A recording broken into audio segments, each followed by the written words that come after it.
পরিত্যক্ত বাড়ি থেকে উদ্ধার তাজা বোমা। পুলিশের জালে এক। গোপন সূত্রে খবর পেয়ে কাটোয়া পৌরসভার 19 নম্বর ওয়ার্ডের মাঠপাড়া এলাকায় অভিযান চালায় পুলিশ। সেখানে একটি পরিত্যক্ত বাড়ি থেকে 4টি তাজা বোমা উদ্ধার হয়। পুলিশের জালে এক। তাকে জিজ্ঞাসাবাদ করছে পুলিশ।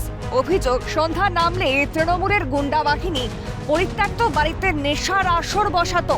কাটোয়ার প্রাক্তন তৃণমূল বিধায়ক রবীন্দ্রনাথ চট্টোপাধ্যায়ের ছায়া সঙ্গী দিগন্ত পালের অনুগামীরাই এলাকায় বড়সড় অশান্তি ছড়ানোর উদ্দেশ্যে এই বোমা মজুত করে রেখেছিল। তৃণমূলের আমলে পুলিশকে বারবার জানিয়েও কোনো লাভ হয়নি। তবে রাজ্যে পালা বদলের পরই তৎপর পুলিশ। ঘটনাস্থলে বোম স্কোয়াড, এলাকায় পুলিশ মোতায়েন। ঘটনাস্থলটি ঘিরে ফেলা হয়। ওই কুমারের দলরা করেছে, দিগন্ত পালের লোকরা করেছে।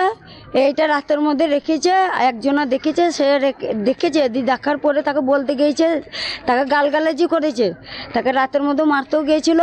সে এখন কিছু ভয়ে বলে নাই, সে আমরা দরজা জানলা লাগিয়ে দিয়েছে। দরজা জানলা লাগানোর পরে ও আমাদেরকে খবর দেয়, আমরা তখন ওর বাড়ি যাই।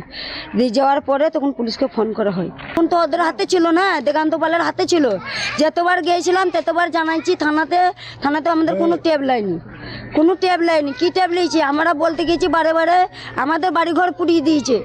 এই এলাকাতে বোম পাওয়া গেছে। কোন বাড়িতে? ওই বাপির বাড়িতে। ভয় লাগছে তো, এত আশেপাশে লোক আছে, কিছু হয়ে গেলে তো মানুষ সব ক্ষতি হতো না। সূত্রের খবর, ওই বাড়িটি বাপির শেখ নামে এক ব্যক্তি। তৃণমূলের লোকজনেরা প্রায় 12 বছর আগে বাপি ও তার পরিবারকে ঘর ছাড়া করে। এরপর বাপির শেখের মৃত্যুর পর দীর্ঘ বছর ধরে সেখানে আর কেউ বসবাস করে না। এই সুযোগেই ওই বাড়িকে নেশার আসরের জায়গা হিসেবে বেছে নিয়েছিল তৃণমূলের দলবল। এলাকায় আরও বোমা লুকোনো থাকতে পারে বলে আশঙ্কা বাসিন্দাদের। উল্টি জোট সে তো নাই, 12 বছর গ্রাম ছাড়া। তার ফ্যামিলি এখন আছে, তার তো স্বামী তো মজেই গিয়েছে। তার এখনো ফ্যামিলিকে ঢুকতে দেয় না। ছেলে আইছিল, মেয়ে আইছিল, বই ছিল, তাও ঢুকতে দেয়নি। বোমটা রেখেছে কুমারাত হবে, কুমার ফজর নজায় ওরা হবে, তাছাড়া আবার কে হবে? ওরা কোন দল করে? ওরা করে তৃণমূল করে।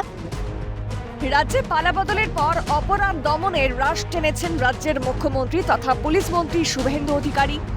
অপরাধ দমনে পুলিশকে মুক্ত হস্তে কাজের নির্দেশ। ঘটনার সঙ্গে যারা যুক্ত তারা ছাড় পাবে না বলে কড়া বার্তা কাটোয়ার বিজেপি বিধায়ক কৃষ্ণ ঘোষের। কাটোয়ার মাঠপাড়ায় চৌরাস্তা মোড়ে মৃত্যু বাপি শেখের বাড়িতে এক বোমা উদ্ধার হয়েছে। প্রথমে পুলিশকে আমি অনেক ধন্যবাদ জানাই বা শুভেচ্ছা জানাই কাটোয়াকে আজকে রক্ষা করার জন্যে। আর পুলিশের ভূমিকা সত্যি এক প্রশংসনীয়। তারা ঠিক সময় খবর পেয়ে সেই বোমা উদ্ধার করে।